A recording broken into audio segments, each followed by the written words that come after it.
Carbon free radical का concept सबसे पहले जो लाया वो कौन लाया? मोजेस गोमबर्ग। नहीं, लेकिन इससे कोई मतलब नहीं हम लोग का। और फर्स्ट कार्बन फ्री रेडिकल जो उसको मिला था वो ये था, ट्राइफेनाइल मिथाइल फ्री रेडिकल। लेकिन एक बहुत काम का नहीं है बात, ये फर्स्ट कार्बन फ्री रेडिकल था जो उसको मिला था। अभी कार्बन फ्री रेडिकल का हम लोग बात करेंगे। सबसे पहले तो ये बनता कैसे है, नहीं इसका स्टेबिलिटी क्या है, उसके बाद कार्बन फ्री रेडिकल का रिएक्शन कैसे होता है। तो इसका बहुत सारा रिएक्शन तो नहीं है, लेकिन 11-12 के सिलेबस में ऑलमोस्ट 10 रिएक्शन है और कुछ रिएक्शन तो बहुत पॉपुलर है, जैसे anti Markovnikov addition, Kolbe electrolysis. इसके अलावा आपके पास हो गया हाइलोजनेशन ऑफ अल्केन, पाइरोलाइसिस, बहुत सारा पॉलीमराइजेशन वगैरह वाला रिएक्शन है, रीअरेंजमेंट रिएक्शन, हंस डाइकर रिएक्शन। तो एक एक करके ध्यान से देखना, सब बात इसका इंपॉर्टेंट है। तो कार्बन फ्री रेडिकल बोलते किसको है? पहले तो एक लाइन इसी को लिख लो, लिखो a free radical may be defined as an atom or group of atom. चलो, a free radical may be defined as an atom or group of atom having an odd electron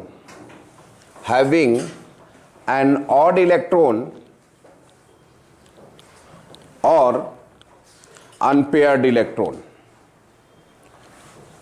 और unpaired electron हुआ, इसका मतलब यह है कि ए paramagnetic होगा। क्या होगा? पैरामैग्नेटिक। और अनपेयर्ड इलेक्ट्रॉन हो गया तो एक और बात समझ लीजिए, कभी एरोमेटिक या एंटी एरोमेटिक नहीं हो सकता है। जैसे इसको देखिए,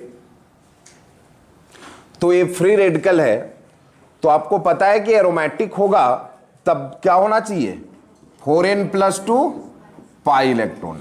अभी तक जो हम लोग इंटरमीडिएट पढ़े, कार्बोकैटायन, कार्बो अनायन, वो या एरोमेटिक और एंटी एरोमेटिक दोनों हो सकता था, क्योंकि उसमें क्या होता था? Even number of delocalise electron. या तो क्या होता था? 4, 8, 12, या फिर होता था 6, 10, इस टाइप से होता था।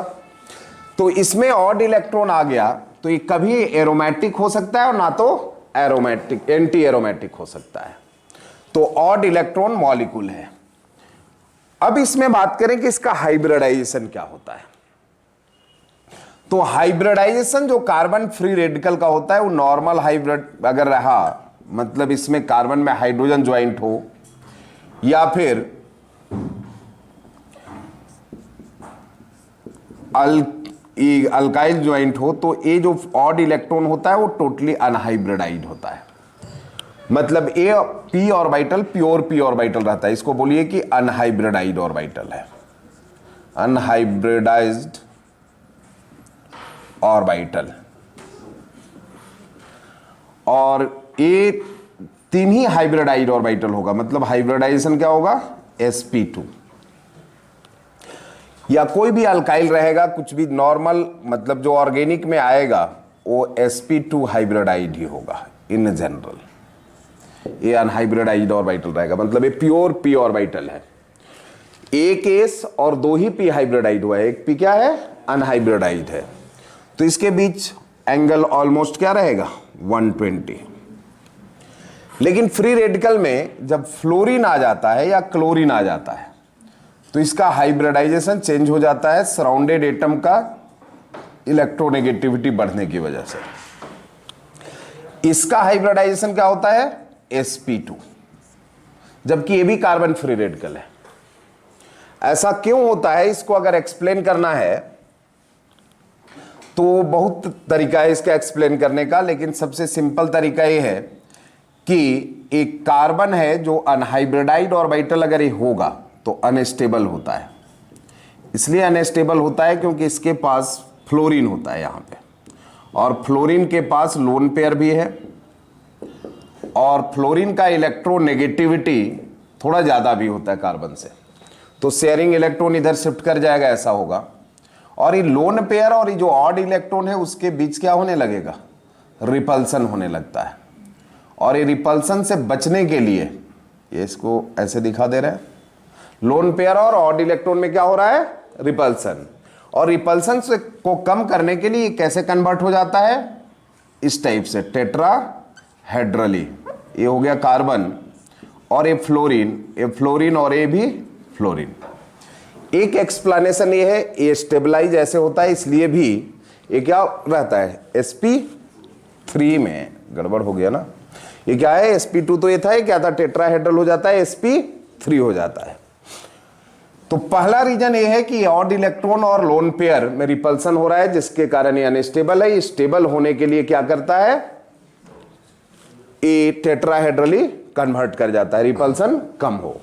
दूसरा, आप यहां से ये रीजन बोल सकते हो कि अगर ये sp2 रहता, ध्यान देना, sp2 रहता, सपोज करो एक कार्बन उससे कन्वर्ट हो जा रहा है sp3 में, तो ये ऐसे भी स्टेबल हो जा रहा है, क्योंककि यहां पे ऑड इलेक्ट्रॉन है, अनस्टेबल है, इलेक्ट्रॉन डिफिशियंसी है। अब यहां पे एस कैरेक्टर आपका कितना है, 33.33%, जबकि यहां पे है 25%, तो एस कैरेक्टर कम है।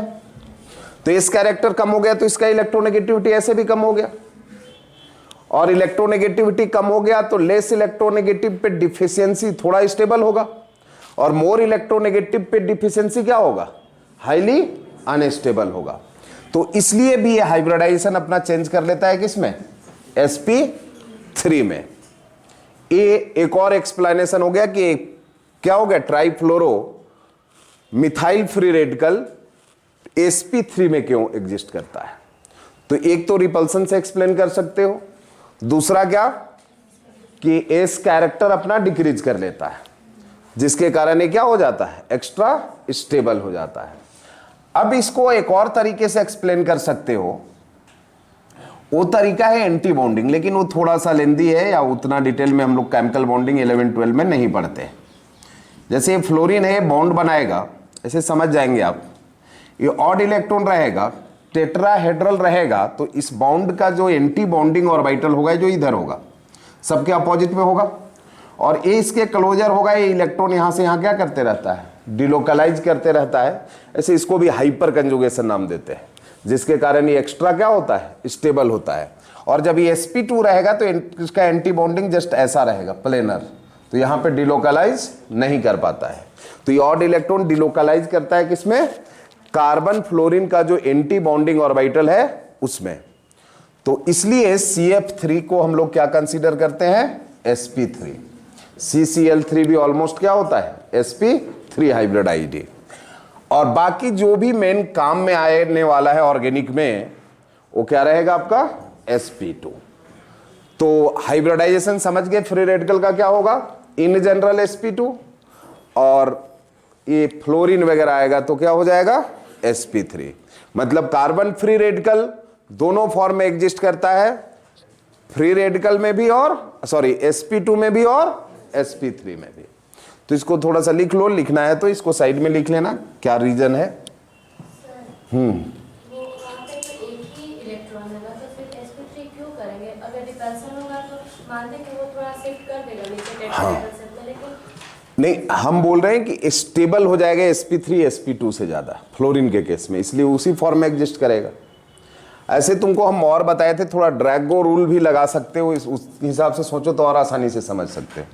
जैसे ए आप ऐसे समझे कि ए पी अलग है और एस अलग है, यहां पे ए एस के साथ मिक्स नहीं हुआ है, तो जब सराउंडेड एटम का इलेक्ट्रोनेगेटिविटी बढ़ जाएगा, ये सब खींचेगा, तो ये पी वाला इलेक्ट्रॉन इसमें ला करके क्या हो जाएगा, मिक्स हो जाएगा, मतलब क्या हो जाएगा, हाइब्रिडाइज्ड हो जाएगा, जो ड्रैगो रूल में हम लोग पढ़ते थे।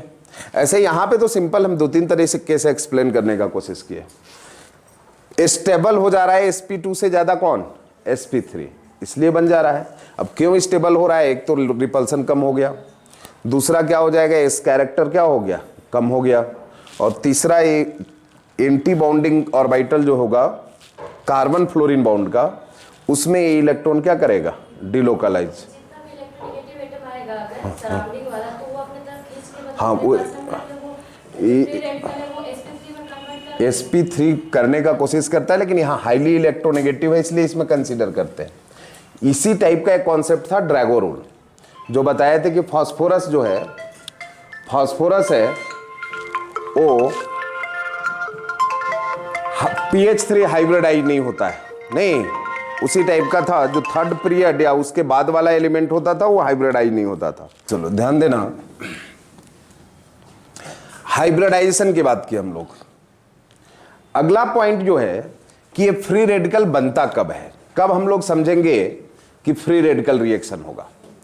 कार्बोकटायन और कार्बोनायन वाला तो आसानी से समझ में आ जा रहा था, तो टॉपिक का नाम लिख दो free radical initiator. Free radical initiator, free radical initiator.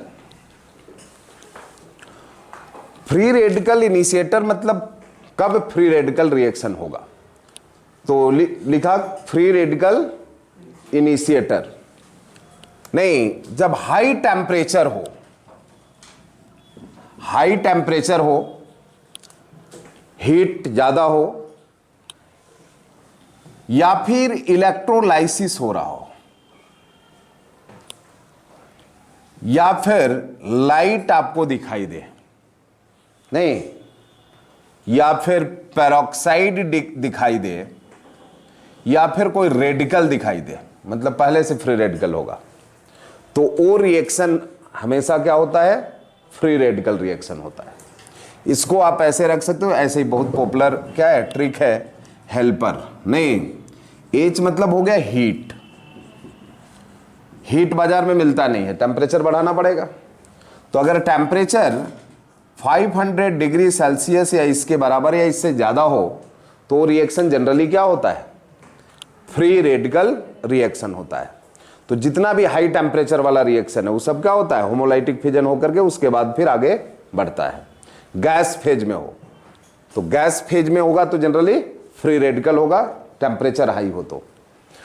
उसके बाद है इसमें इलेक्ट्रोलाइसिस हो। आप लोग कोल्बे इलेक्ट्रोलाइसिस पढ़े होंगे, नहीं, इलेक्ट्रोकेमिस्ट्री तो नहीं पढ़ा है भाई, नहीं, तब भी सुना होगा। क्या है इलेक्ट्रोलाइसिस? इलेक्ट्रोलाइसिस या इलेक्ट्रिक आर्क होगा, जहां पे इलेक्ट्रिक आर्क ऐसे ही इंपॉर्टेंट नहीं है। एक रिएक्शन आपको एनसीईआरटी में मिलेगा इसका, नहीं, वो बर्थेलॉट प्रोसेस है अल्केन का प्रिपरेशन में। इलेक्ट्रोलाइसिस होगा, वहां पे क्या होता है, फ्री रेडिकल, एसीटेट आयन बनता है, एसीटेट आयन एनोड पे जाता है और एनोड पे फ्री रेडिकल रिएक्शन प्रोसीड करता है। ऐसे हम लोग पढ़ेंगे कोल्बे इलेक्ट्रोलाइसिस। उसके बाद है लाइट। देखे होंगे बहुत सारा रिएक्शन में क्या लिखा रहता है, एच न्यू। एच न्यू जहां दिखाई दे वो क्या हो गया, फ्री रेडिकल। एच न्यू होता क्या है, फोटोन का एनर्जी। उसके बाद हो गया पेरोक्साइड। नहीं, बहुत सारा कॉमन पेरोक्साइड है, कुछ पेरोक्साइड जो बहुत पॉपुलर है उसको आप देख सकते हो। और एक हो गया कि ऑलरेडी कहीं से कहीं रेडिकल के फॉर्म में होगा, जैसे आर फ्री रेडिकल आया तो पूरा रिएक्शन क्या होगा, आर फ्री रेडिकल। अब यहां पे ध्यान देना, तो कुछ पेरोक्साइड और देखिए लिख लिए, तो इसको दिमाग में कैसे रखना, हेल्पर।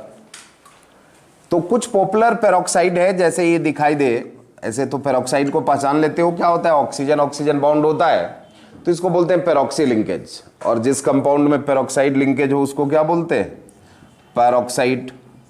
जैसे इस टाइप का है तो ये क्या होगा, इसको जब लाइट मिलेगा, एनर्जी मिलेगा, तो ये वाला बॉन्ड क्या हो जाता है, टूट जाता है, और ये टूट जाएगा, यहाँ फ्री रेडिकल, इधर फ्री रेडिकल, और ये भी बॉन्ड टूट जाता है और CO2 बाहर, और ये बनता है आपको रेडिकल मिलता है +2 मोल CO2। नहीं, क्या होता है, ये बॉन्ड ब्रेक करेगा और ये वाला बॉन्ड भी ब्रेक कर जाएगा, CO2 स्टेबल है। इसके अलावा और भी तरह का पेरोक्साइड आपको जनरल पेरोक्साइड मिलेगा इस टाइप का। इससे भी आपको क्या मिल जाएगा, टर्शियरी ब्यूटॉक्साइड पेरोक्साइड। नहीं, टू इक्विवेलेंट टूट के हो जाता है, लोन पेयर क्या होते रहता है, रिपल्सन होते रहता है, जिसके कारण ये अनस्टेबल भी रहता है, इजिली ब्रेक कर जाता है। उसके बाद जैसे एजो वाला ग्रुप जहां दिखाई दे वहां पे क्या होता है आपका, जैसे यहां CNA बहुत पॉपुलर है,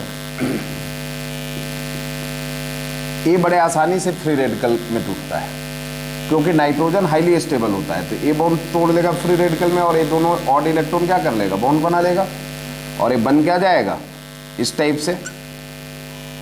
यहाँ पे फ्री रेडिकल इधर आ गया Cn और ये भी टूट जाएगा, N2 के फॉर्म में आ गया और ये बन गया CH3 Cn। ये हो गया क्या आपका फ्री रेडिकल।